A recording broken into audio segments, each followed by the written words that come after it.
Welcome back to MCC Connects.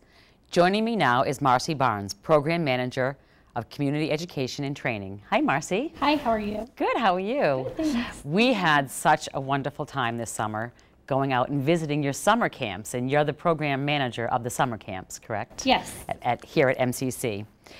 Well, we have lots of fun footage that we're going to be able to show our viewers, but tell us a little bit about the summer programs, the summer camps, how they got started.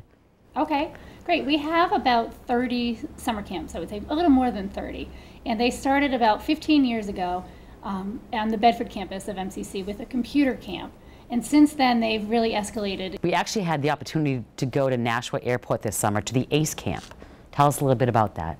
Oh, great. Was it fun? Oh my gosh, it was so much fun. It was one of the hottest days of the summer, but I could not, I tell everybody I meet how wonderful that camp was, because the kids actually got to be in an airplane and land an airplane. Yeah, it really is. It's one of our, I would say that it's probably the most popular camp for the boys for the summer. It's taught by David Price, who is the Associate Dean of Aviation at Bridgewater State University, and he's been teaching it actually since the inception 15 years ago. It's co-sponsored by the FAA, so they do, they'll give them ACE certificates at the end of the week, and they do give us some supplies throughout the course of the week. They also help us get the students to be able to fly.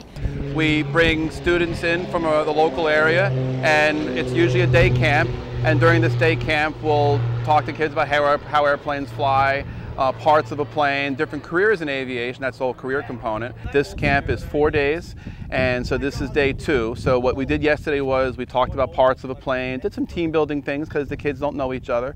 And then yesterday afternoon we brought the kids into a computer lab where they all got to fly in Microsoft Flight Simulator, different scenarios. So they got to learn the instruments, do some missions, and now today they're out at the airport, so when they do go flying and they look at the instruments in the airplane, they'll see that they're the same as the planes that they saw in the simulator, and it's really all just similar, and it's not too scary for them. The other camp we went to was fashion design. And that's where the young ladies took an unwanted gown and turned it into this chic, hip outfit that was ready for the red carpet. They do. So fashion design is one of my favorite camps, and it has been around for probably 5 years now. It's taught by Elaine Zodi, and what they do is we get donated gowns each year. Chantilly Place right here in Lowell donates the gowns, and throughout the course of the week that it runs, the girls will take the gowns that are donated. They're usually in sample sizes, and our girls are between the ages of 10 and 15, so the gowns are usually too large. So they have to take the gowns, and they have to actually make them fit them, and then they also have to redesign them into something fashionable that also fits. So there's a lot of cutting of the hems, making them shorter. There's a lot of redesign of the top, and their end product is a runway show at the end of the week. It's amazing the things that they come out with, and it's just very popular for our girls actually throughout the summer. And I noticed some of them brought their own sewing machines. Do they actually teach them how to sew while they're there? They do. So there's an element of that as well. The main goal of the camp is actually for the redesign of the gowns and the runway, but kind of along the way they learn how to sew. They learn how to sew buttons, they learn how to rip seams, they learn how to alter the gown. So they do learn those skills subsidiary to the designing of the gown too. So does the child have to know how to sew before they come there? They do not. Most of the children that come do not know how to sew, and most of the children, by the time they leave, have some knowledge of knowing how to sew as well. I also noticed that they actually designed on paper their gown or their outfit first. Do they have to have art skills? They do not. They do not. We take any child that's interested in design, and we'll teach them as they go. So we have all different levels. We have a lot of girls that come back year after year too. So sometimes those girls turn into mentors to the younger ones, and it's just a great experience for them. There was a group there this year that we got to meet they called themselves the Acton Four. There were 4 young ladies. I think it was their 4th year at your fashion design camp. I believe it was. And yes. They were all from Acton, and they actually start the camp with a T-shirt. They do. So that's actually the very first assignment when they come in, is every child that comes to any of our camps receives a T-shirt. And the fashion design camp, being the fashion designers that they are, will alter that as well. And some of them will cut the tops, some will cut the sides, some will just completely change the entire look of the shirt. And that's the first thing that they model in the runway show.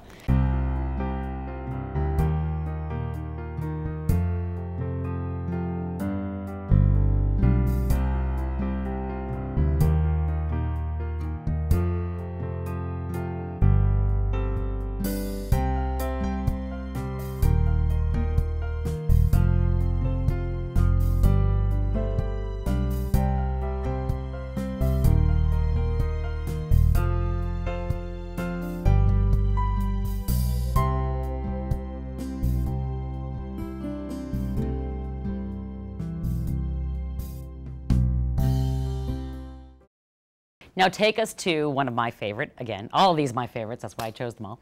I Love Animals. Okay, so I Love Animals came about because we have a veterinary medicine summer camp, which is for kids ages 10 to 15. And because that was full every year, I was having so many requests for additional camps and for younger kids that I decided to create one that was maybe a step below that for 8 to 12-year-olds. So it's a precursor veterinary training camp, if you will. And what they do is they just have various activities throughout the week, all focused on animals. So you might see them playing games in the quad, where children are acting as different animals. They go on a field trip to the Stone Zoo throughout the course of the week, and they spend the day there. And we also have a guest speaker come in. It's Curious Creatures, which is an outfit in Bolton, and their owner, Dean, comes and he brings animals with him, and the children are able to actually touch the animals, pass the animals around. It's a rescue facility, so he has reptiles and all different types of animals that he's able to let the children touch and hold and learn about. And he also talks a lot about his field and what he does and how he rescues those animals and how he takes care of them. Are there any other real popular camp programs that camp classes that you have that are hard to get into and parents should watch out for them early? Yes, forensics this year is completely full. So that camp is kind of CSI related camp. It tends to draw the older child, the 12, 13-year-old child. Well, Marci Barnes, thank you so much for spending some time with us today and talking about the summer camps at Middlesex Community College. We're going to take a short break. Stay tuned for the next portion of MCC Connects.